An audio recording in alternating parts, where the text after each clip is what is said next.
In the time before time, when there was no earth, sky, or sea, there existed only chaos, a vast, dark void, boundless and formless. Within this abyss, there was no light, no sound, no life, only an empty nothingness that stretched infinitely in all directions. But chaos was not alone for long. From the depths of this endless void, the first beings emerged. Gaia, the earth, rose from the darkness, solid and fertile, the foundation of all things to come.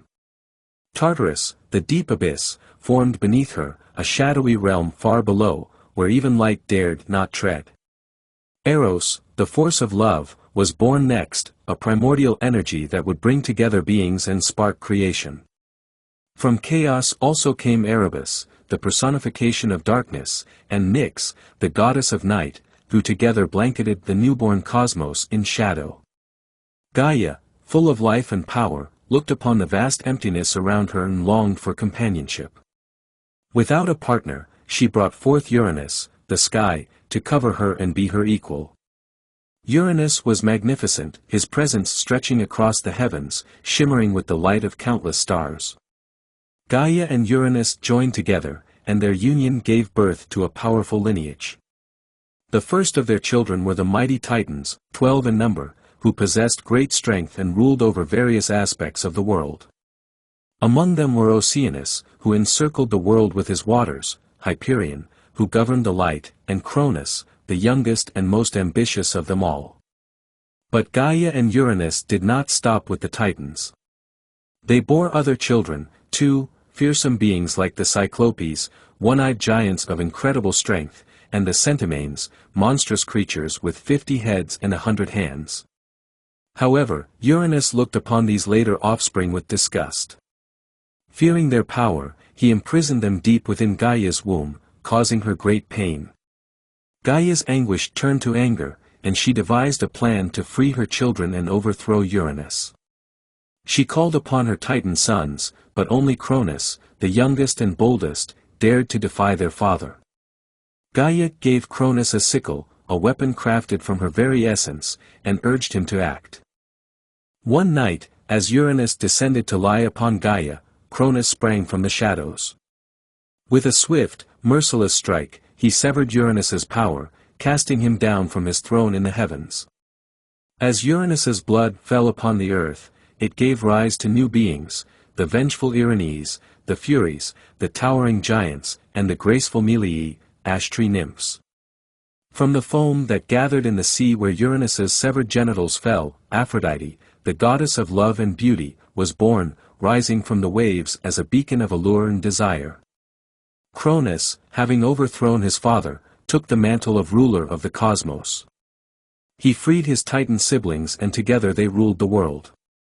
But Cronus was not content with power alone, he was also plagued by a prophecy. Uranus, with his dying breath, had foretold that Cronus, too, would be overthrown by one of his own children. Determined to prevent this fate, Cronus took Rhea, his sister, as his queen, and together they bore several children, Hestia, Demeter, Hera, Hades, Poseidon, and lastly, Zeus. But as each child was born, Cronus, in his paranoia, swallowed them whole, imprisoning them within his own body, believing he could outwit the prophecy. Rhea, heartbroken and desperate to save her children, devised a plan to deceive Cronus.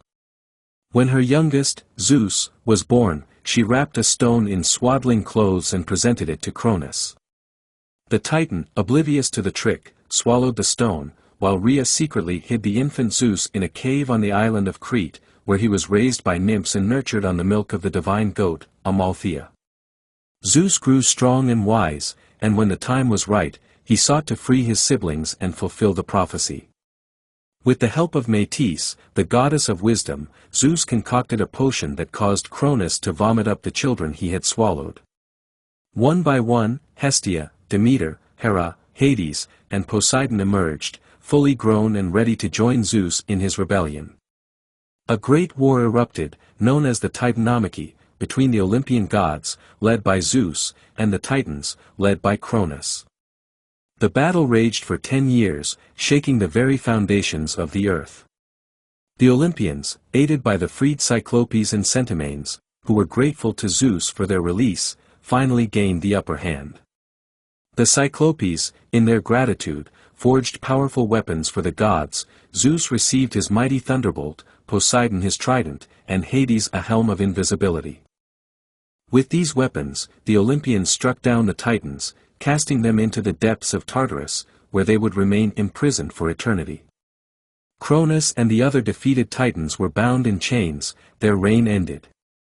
Zeus, now the ruler of the cosmos, established a new order. He and his siblings took their place as the chief deities on Mount Olympus, ruling over the heavens, the seas, and the underworld. The age of the Olympian gods had begun, and under their rule, the world would be shaped in ways both wondrous and terrible, as they interacted with mortals, created heroes, and waged battles that would echo through the ages. With the Titans defeated and imprisoned in the shadowy depths of Tartarus, Zeus sat upon his golden throne atop Mount Olympus, gazing out over the world he now ruled. Beside him were his siblings, Hera, queen of the gods and his wife, Poseidon, lord of the seas, Hades, ruler of the underworld, Demeter, goddess of the harvest, and Hestia, goddess of the hearth. Together, they brought order to the cosmos, each governing their own domain. As the gods settled into their new roles, they turned their attention to the earth below. Though the world was full of life, it lacked beings who could worship the gods and honor them with offerings and sacrifices. And so, the gods decided to create humanity. Prometheus, one of the Titans who had sided with Zeus during the Titanomachy, was entrusted with the task of shaping mankind. He crafted the first humans from clay, molding them in the image of the gods, but smaller and mortal. Athena, goddess of wisdom, breathed life into them, and they awoke with curiosity and wonder, gazing up at the sky and the gods who watched over them. However, Prometheus saw that the humans were weak and vulnerable. They shivered in the cold, feared the dark, and struggled to survive. Driven by compassion, Prometheus decided to steal fire from the gods and give it to humanity, so they could cook their food, forge tools, and keep warm. He knew this act would anger Zeus, but his pity for the humans outweighed his fear. Under the cover of night, Prometheus ascended to Olympus, where he stole a glowing ember from the sacred hearth of the gods. He carried it back to earth, hidden in a hollow reed, and gifted it to mankind. For the first time, humans had fire, and with it, they began to thrive. They built cities, forged weapons, and became more powerful, no longer at the mercy of the elements. Zeus, however, was furious when he discovered what Prometheus had done. Fire was a divine gift, meant only for the gods, and Zeus feared that with it, humanity would grow too powerful, challenging the authority of Olympus. To punish Prometheus for his defiance, Zeus devised a cruel fate. Prometheus was captured by Zeus's servants, Kratos and Bia, and taken to the remote mountains of the Caucasus. There, he was chained to a rock, his body stretched out and bound by unbreakable bonds. Each day, an eagle, Zeus's sacred bird, would swoop down from the sky and tear into Prometheus's flesh, devouring his liver. Each night, his liver would regenerate, only for the torment to begin anew with the dawn. And so, Prometheus suffered for countless years, his cries echoing through the mountains, a reminder to all of the price of defying the king of the gods. But Zeus's vengeance did not stop with Prometheus. He also sought to punish humanity for accepting the stolen fire. To do this, he devised a cunning plan. Zeus ordered Hephaestus, the god of fire and craftsmanship, to create a woman of exquisite beauty. Hephaestus shaped her from clay, just as Prometheus had done with mankind, and the gods bestowed upon her various gifts. Athena gave her wisdom, Aphrodite gave her beauty, and Hermes gave her cunning and charm. Zeus named her Pandora, which means, all-gifted, and sent her to earth as a gift to humanity. Along with Pandora, Zeus sent a sealed jar, often mistranslated as a box, and warned her never to open it. Curious and entranced by her own beauty and gifts, Pandora could not resist the temptation. One day, she lifted the lid of the jar, and from it poured all the evils that had been sealed within, sickness, death, sorrow, and pain. These malevolent forces spread across the earth, afflicting humanity with suffering that had never before been known. Pandora, horrified by what she had done, quickly tried to close the jar, but it was too late. All that remained inside was a single, small thing, hope. And so, even as humanity was burdened with the weight of the world's evils, they were left with hope, a light in the darkness, to guide them through their struggles. As the gods watched humanity toil and suffer, they began to interact more with mortals, some out of compassion, others out of desire or ambition. From these interactions came a new generation, heroes, demigods born of both divine and mortal blood. These heroes would go on to perform great deeds, their stories echoing through the ages. One of the first and greatest of these heroes was Heracles, known as Hercules in Roman mythology, the son of Zeus and the mortal woman Alcmene. Heracles was blessed with extraordinary strength, but his life was marked by trials and tribulations, many of which were the result of Hera's wrath.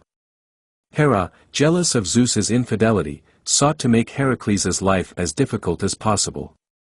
Driven mad by Hera, Heracles committed a terrible crime, and to atone for his sins, he was tasked with performing 12 nearly impossible labors, known as the labors of Heracles.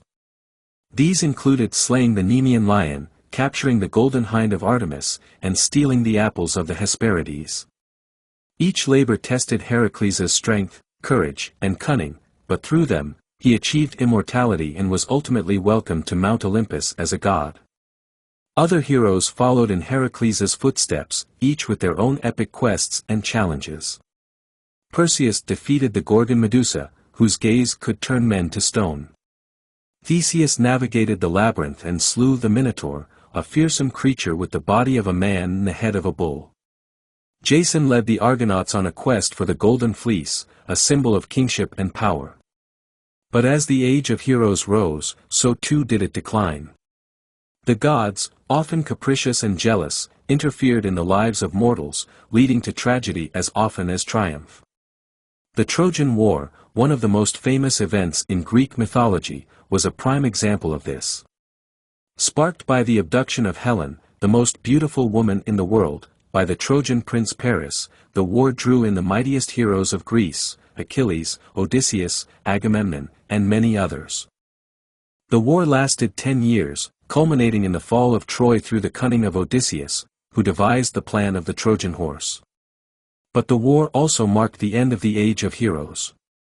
Achilles, the greatest of the Greek warriors, was slain by an arrow to his heel, the only vulnerable part of his body.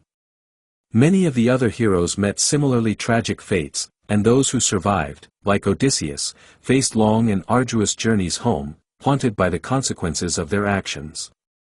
As the age of heroes waned, the three fates, Clotho, Lachesis, and Atropos, continued their work, spinning, measuring, and cutting the threads of life for both gods and mortals alike. These ancient goddesses, older even than Zeus, held the power to determine the destiny of all beings. Not even the gods could escape their decrees.